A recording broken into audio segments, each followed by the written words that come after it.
Yo pienso que es muy importante las nuevas tecnologías porque aporta a que la evolución, por ejemplo en la producción audiovisual, evolucione.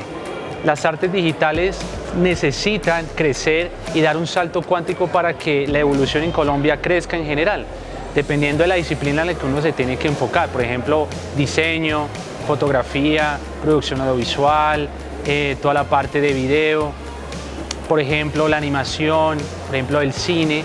Entonces, poco a poco están llegando las nuevas tendencias a Latinoamérica y como nosotros, como Wacom, estamos tratando de fomentar y gestar esa cultura, ¿no? Que las nuevas generaciones vayan conociendo que las herramientas están para usarlas y para mejorar la condición y calidad de vida de las personas.